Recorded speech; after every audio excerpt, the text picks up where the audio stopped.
Guys, I think we need to talk about Young Royals for the last time. The series ended and I'm like, I have so much to say.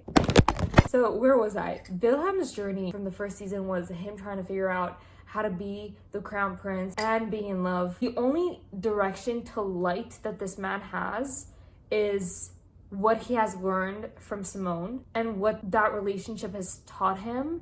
And I feel like because it's been so different than anything else he has ever experienced in his entire life, he wants to hold on to it so much. During the first 5 episodes, this man shushed him. I was like so caught off guard. He says it like he doesn't want to hurt Simone, but I feel like he hasn't experienced anything else, so he doesn't know how to act necessarily. That was really hard to watch because like you can tell his heart is in the right place. He just has not been around people that let him be how he wants to be. I think that really translates into the first 5 episodes. You see how the monarchy has been so toxic. Like at the end of episode 6, even the mom says, like, I wasn't even sure about my own journey. She got stuck in it and then she realized that his son doesn't have to be stuck in it like she ended up being stuck in. She could have chosen not to go through with it. With Wilhelm, like, he broke the cycle. Wilhelm says, even I don't think Erik wanted to be a part of this. The mom and the dad finally realizing that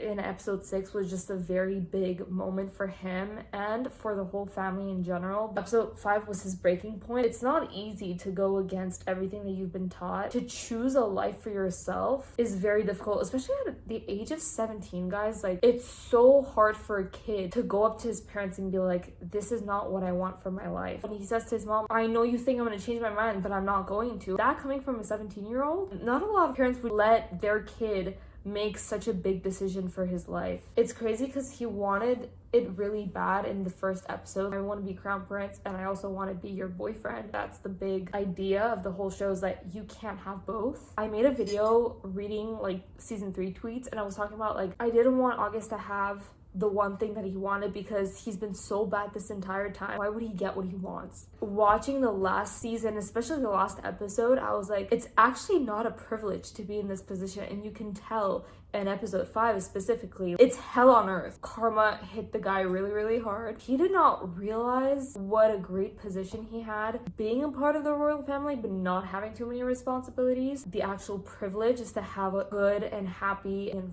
free life. The twist on that was very well done. With Wille's journey comes Simone's journey. This boy losing himself in the crowd and the space that he's in, and I'm glad that he chose himself. It was so important for him to say like, I didn't give up on you. You're not the problem. The system that you're stuck in is the problem. I saw people like complaining about the fact that Simone broke up with him on his birthday.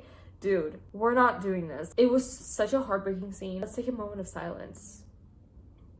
We're good. Putting Arcade, it was so powerful. The journey of him losing himself during the season was just so heartbreaking because he wasn't singing as much anymore. He was not happy. His friends were like, you cannot lose yourself. Those were some really, really good friends. So like the fact that oh my gosh, I realized this and I saw someone react to this on Twitter as well. When the mom was talking to him in Spanish and he wasn't talking back in Spanish, I was like, what is wrong with him? I realized it was a part of like losing his identity. That is an insane way of showing that. One thing that I really appreciated this season also was the fact that you saw so many conversations between Wilhelm and Simone, just talking about their views and their differences. It's so weird because I feel like they understand each other, but they don't see it the same way. But it just works for them. They have their own magic, to be honest. I was watching the first 5 episodes and I was like, I'm realizing that these two are very different and I'm actually scared that they're not going to end up together because of their differences. And a lot of people don't end up with, you know, the people that they love because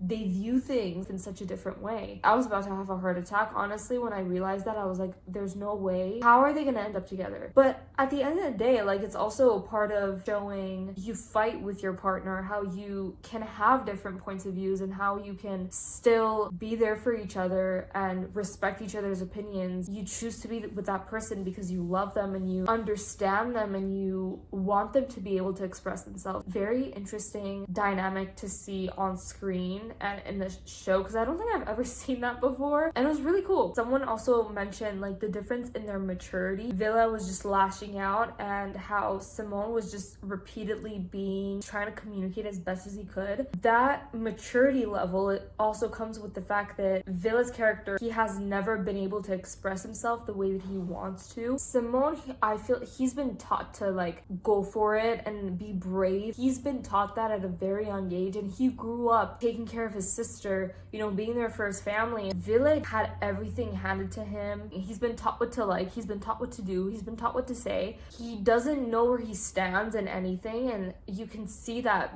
very evidently. Wille doesn't know what he's doing, and Simone knows exactly what he wants. These actors are insanely talented. Erik's storyline this season was the craziest, most insane thing they've ever done. My first reaction, I was so pissed off. The past 2 seasons has always been about how Erik would have been there for him. Erik's storyline was a moment for Wille to be able to move on, because he was holding on to Erik so much, and then he realized like he wasn't perfect. It's at that moment when he decided to like let go of every pain. This has a lot to do with like forgiveness and stuff. Honestly, in episode 6, I was like, I feel like he's forgiving people so easily. August, the mother, and I was like, why is he just letting it go like that? And then someone wrote on Twitter, I love how it wasn't about forgiving other people, it was just letting go of the resentment for him to be able to move on. He forgave them for himself and for his own freedom. Erik was the only thing that was holding him back from moving on from his royal title, and I think that's when it just like clicked for him. That was crazy. In episode 5, the birthday cake scene, he's over it at that point and just like breaks down. He's like, this is what I need, you haven't given anything to me. Very huge for his character. I think it was very important and worth it. Obviously the breakup as well was the last straw, because he was like, I lost everything, and for what? Being in something that I don't want to be in? What is this worth? Final thoughts. The only sad part about it ending, even though they ended it with them together, and that was like, guys, that was such a beautiful scene, by the way. Omar's performance absolutely shattered me. This man just delivered the most iconic reaction, and then too, but like Omar's performance in that scene, I just can't get over it. But yeah, it just felt like we did not see their journey. It ended right before their journey started. They've been fighting to be together, but it was more so for Wille to find what he wants out of his life, and Simone was just showing the path for him. We didn't see their journey as a couple. I want to know that they're endgame in real life. Hoping in the future we do see something, obviously. Hello, like, I don't know if that makes sense, but I'm like, would they work in real life? Like, how would that look like? And obviously they're really, really young, so you're like, okay, it's a high school relationship. Would that really work out? And for people it does. They ended in such a beautiful way, but I just wanted to see them be happy. Other than that, it was incredible. Best season ever. I would rank the season 2 3rd place, season 1 2nd place, season 3 1st place. Some people wouldn't agree with that, because I think a lot of people like season 1 better than season 3, but honestly, the chaos of season 3, the growth, the dynamics, and everything that season 3 brought to the table, it was on such a bigger scale, brought everything together, and it was incredible. Like, season 1 has a very special place in my heart, but I feel like season 3 was just insane and so huge. I think I would be so happy watching season 1 again, but it ended on a depressing note. Yeah, season 1 was like close second, to be honest. I just want to say, thanks to these characters, thanks for this story. It was such a beautiful, beautiful story, and I'm so glad I watched it. It's funny because it was at a point in my life where I did not feel like watching a foreign show. I was like, oh, it's Swedish, like I don't know the language. And then I just saw this, and I was like, I gotta watch that. My mind is blown at the idea of people not knowing the story exists. What a beautiful story, beautiful chemistry between these actors. Like, I've never seen anything like it in my entire life. I can't even think about people who would come close to this chemistry. Like, you would think they're in love in real life. They're not, but like, it was just that beautiful to witness. Oh yeah, actually, I would put Kate Sharma and Anthony Bridgerton at a close second. They were incredible as well. Omar and Edvin, chef's kiss. Thanks, guys.